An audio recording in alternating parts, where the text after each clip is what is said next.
چرا خشکت زده؟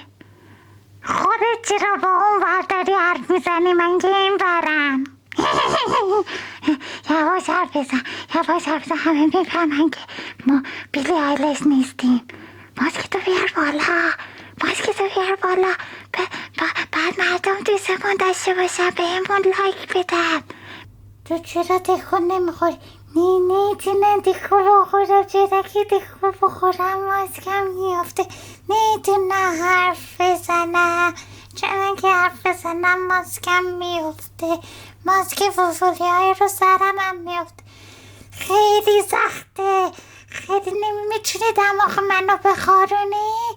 نه نمیتونم بخارونم، به خاطر اینکه اگه دماغتو بخارونم دستم نمیتونه ماسکم رو نگه داره. من چی کار کنم؟ من نفس نمیتونم بکشم. منم نمیتونم نفس بکشم. میشه به من کمک کنی؟ میشه دماغم رو بخارونی؟ نمیتونم دماغ تو رو بخارونم. بیا با هم بخونیم. همه فکر کنن بیلی آیلش داره میخونه.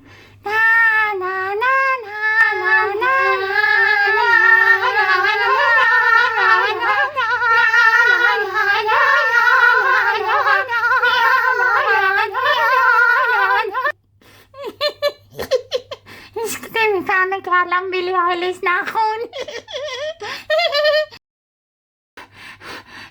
من میخوام خودم باشم. من با این ماسکا دیگه نمیتونم. من چشم نمیبینه. من نمیتونم با این ماسکا. من میخوام خودم باشم. من میخوام ماسکمو بزنم همینطوری. من ولی چشم نمیبینه.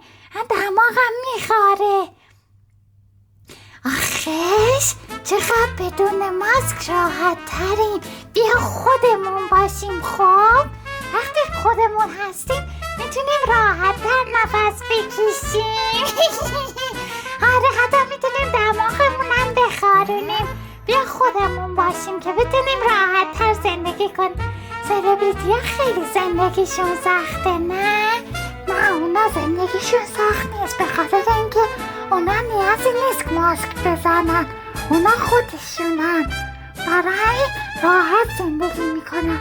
خب بیا ما هم این سلبریتی باشیم.